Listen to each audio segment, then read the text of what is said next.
कलाम से आज़ादी का ये दूसरा हिस्सा है। ये सलीब खुदा से हमारा मेल कराने के काबिल है। वो उन तमाम इल्ज़ामात को दूर करने के काबिल है जो हमारे खिलाफ लगाए जाते हैं।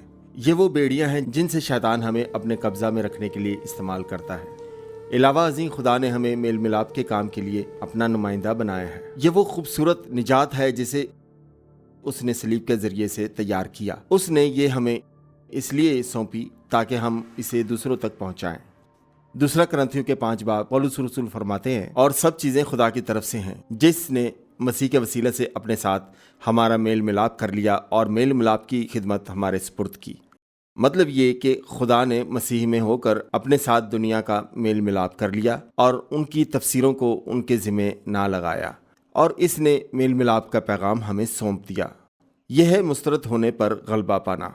लोगों की तकसीरों को उनके खिलाफ लगाना नहीं, बल्कि हमें इन्हें मेल मिलाप का पैगाम पहुंचाना है। इसका मतलब ये हुआ कि हम मुस्तरद करने के खिलाफ खुदा की मोहब्बत के नुमाइंदे हैं। हम मसीह के एलची हैं, यानी मसीह हमारे ज़रिए अपील करते हैं। हमारा मकसद ये है कि हम अपने हल्के में लोगों के सामने शैतान के लहे अमल के खिलाफ सरगर्मी से आज़ादी के पैगाम का ऐलान करें। एक और बात जो बहुत अहम है कि अगरचे हज़रत मोहम्मद ने अपना बदला लेने पर बहुत ज़्यादा जोर दिया, और आप कुरान में पढ़ भी सकते हैं जहाँ लिखा है, मोमिन यानी मुस्लिम का दिल दूसरे को दुख पहुँचाकर और कत्ल करके शिफा पाता है। खुदावंद ने अपना बदला ना लिया, बल्कि खुदा ने उनको ज़िंदा करके उनका बदला लिया। आखिर में इसके मुस्तरद होने और सलीब को कबूल करने से यही सवालिया निशान बनता है। उसने अगरचे खुदा की सूरत पर था, खुदा के बराबर होने को कब्जा में रखने की चीज़ ना समझा, बल्कि अपने आप को खाली कर दिया और खादिम की सूरत इख्तियार की और इंसानों के मुशाबे हो गया, और इंसानी शक्ल में ज़ाहिर होकर अपने आप को पस्त कर दिया, और यहाँ तक फरमाबरदार रहा कि मौत बल्कि सलीबी मौत गवारा की। इसी वास्ते खुदा ने भी उसे सरबुलंद किया और उसे वो नाम बख्शा जो सब नामों से आला है, ताकि यीशु के नाम पर हर एक घुटना झुके। क्या आप इस उसूल को जानते हैं कि ये खुदा है जो रासबाज ठहराता है, ना कि हम। ये खुदा ही है जो हमें दबाव से खलासी बख्शता है। ना तो हम खुद को रासबाज ठहरा सकते हैं और ना ही अपनी तौसीक खुद कर सकते हैं। हम अपने आप को रासबाज नहीं कर सकते, ये सब खुदा के हाथ में है। उस पर हमारा कोई हक नहीं। मुस्तरद किए जाने की कोत से आज़ादी का दावा करना कोई अहमियत नहीं रखता, लेकिन मसीह के पीछे चलने से मुराद खुद इनकारी है। इसका मतलब ये है कि रासबाजी और बदला लेने से इज्तनाब करना। अगर कोई मेरे पीछे आना चाहे तो अपनी खुदी से इनकार करे और अपनी सलीब उठाए और मेरे पीछे हो ले, क्योंकि जो कोई अपनी जान बचाता है वो उसे खोएगा, और जो कोई मेरी अंजील की खातिर अपनी जान खोएगा वो उसे बचाएगा। ये बात मुस्तरद किए जाने के दीनवी नज़रिए के बिल्कुल बरक्स है। आप एक तरह से खुद इनकारी करते हैं। आप शैतान के अपने लिए मुस्तरद होने के इस्तेमाल से इनकार करते हैं, इसलिए कि आपने अपनी ज़ात को मार दिया है, और आप यसु की खातिर जिंदा हैं। इसलिए आप अपनी रास्तबाजी और ख़ुद बदला लेने के कामों से इनकार करते हैं, इसलिए कि आपका मरकज़ नज़र अब खुदा यीशु मसीह है। एक और अहम असूल कुर्रा अर्ज़ के मिशन के ज़िम्मे में है, वो है बचाना। खुदा का हक, बचाने का हक सिर्फ खुदा का है और निजात खुदावंद की ही है। इन बातों के बाद जो मैंने निगाह की, क्या देखता हूँ कि हर एक कौम और कबीला और उम्मत और अहले ज़ुबान की एक ऐसी भीड़ जिसे कोई शुमार ना कर सकता, सफ़ेद जामे पहने और खजूरों की डालियाँ अपने हाथों में लिए हुए बर्रा के आगे खड़ी है, और बड़ी आवाज़ से चिल्ला चिल्ला कर कहती है कि निजात हमारे खुदावंद की तरफ से है जो तख्त पर बैठा है, और बर्रा की तरफ से। ये एक ज़बरदस्त रूहानी असूल है। आपने देखा कि शैतान हमें हमारे गुनाहों में ही फंसाता है और उन चीज़ों में से जो हमारे ख़िलाफ़ हैं, लेकिन इसका जवाब ना में है, क्योंकि निजात खुदा की तरफ से है। इसने हमारे लिए निजात को जीता है, और कलाम सच्चाई का कलाम है जो हमारे ख़िलाफ़ लगाए हुए दावों को रद्द करता है। हमारी ज़िंदगियों के लिए आज़ादी की हकीकत खुदा की बालादस्ती है। जब हम खुदा यीशु मसीह के पास आते हैं तो हम एक बादशाही से निकलकर दूसरी बादशाही में दाखिल होते हैं, यानी तारिकी की सल्तनत से खुदा यीशु मसीह की सल्तनत में आ जाते हैं। ये एक तरह का रूहानी दहशतनाक अमल है। आप कैद की उन सलासल से जिनसे आप मुब्तला थे छूट जाते हैं और खुदा की हुजूरी में आ जाते हैं। ये इंतहाई ड्रामाई तब्दीली होती है। पौलुस इस बात को खूब समझते थे। वो कलीसियाओं के लिए दुआ करते हैं, और बाप का शुक्र अदा करते रहो جس نے ہم کو اس لائق کیا کہ نور میں مقدسوں کے ساتھ میراث کا حصہ پائیں۔ اس نے ہم کو تاریکی کے قبضہ سے چھڑا کر اپنے عزیز بیٹے کی بادشاہی میں داخل کیا۔ افسیوں اس کے پہلے باب کی 12 اور 13 آیات۔ یہ نجات کی بڑی شعوری تفہیم ہے کہ مسیح خداوند کے بغیر آپ شیطان کی تاریکی قوت کے تحت ہوتے ہیں، اور پھر جب خداوند یسوع مسیح آپ کو آزاد کرتے ہیں تو آپ خدا کے پیارے بیٹے کی بادشاہی میں داخل ہو جاتے ہیں۔ ظاہر ہے کہ اس میں کوئی سمجھوتا نہیں ہو سکتا، اور نہ ہی یہ تصور کیا جا سکتا ہے کہ مسیح خداوند کے بغیر دنیا میں کوئی محفوظ جگہ ہے۔ اس تصویر میں کوئی غیر جانبدار مقام نہیں۔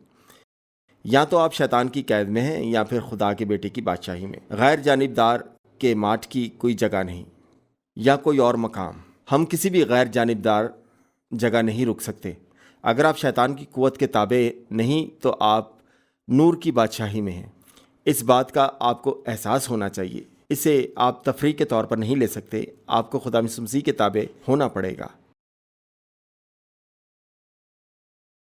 مقدس یوحنا رسول اپنے خط میں بار بار وضاحت کرتے ہوئے لکھتے ہیں، ہم جانتے ہیں کہ ہم خدا سے ہیں اور ساری دنیا اس شریر کے قبضہ میں پڑی ہوئی ہے۔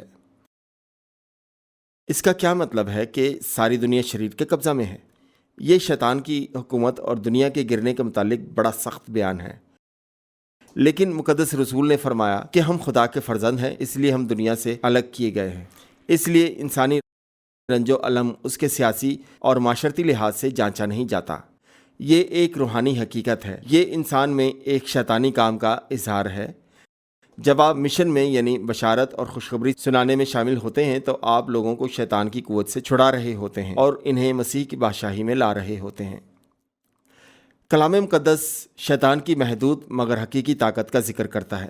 اسے دنیا کا شہزادہ کہا گیا ہے اور اس جہاں کا خدا، ہوا کی علمداری کا حاکم، اس کی بادشاہی تاریکی کے قبضے میں ہے، اور وہ ایسی روح ہے جو نافرمانی کے فرزندوں میں تاثیر کرتی ہے۔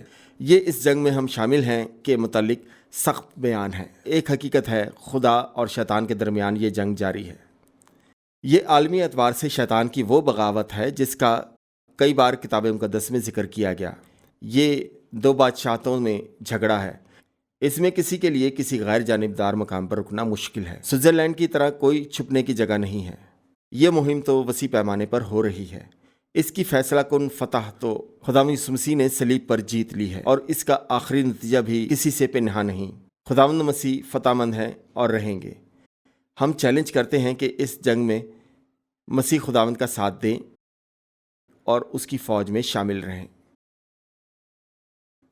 افسیوں کے 6 باب میں ہتھیار بند ہونے کا ذکر کیا گیا ہے۔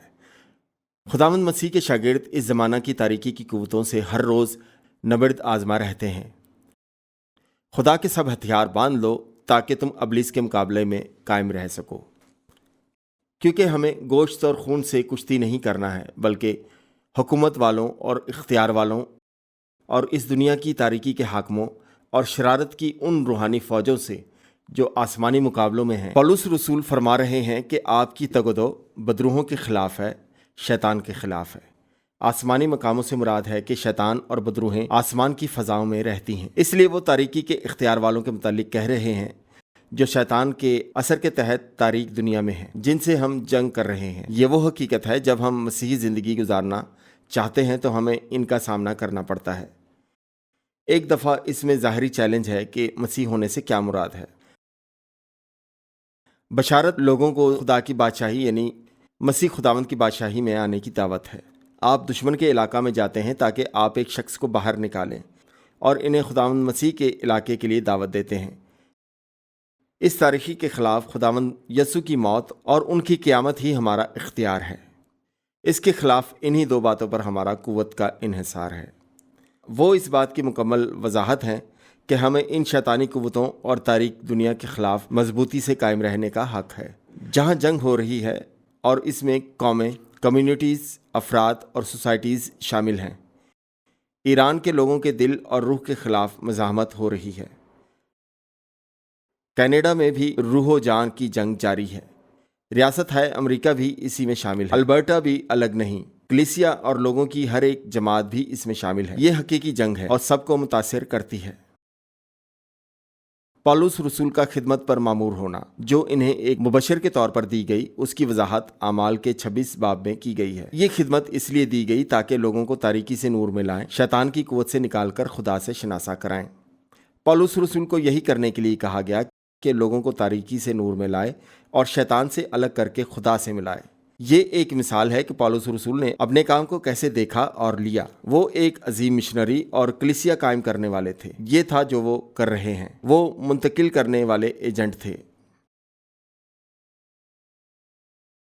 इस तब्दीली के लिए कई तरीकों से अमल किया जाता है। हम अपनी गुनाह की फितरी हालत में और शैतान की तारीक कुव्वत में मुकीत होते हैं। हम इससे आज़ाद होने की कोशिश करते हैं।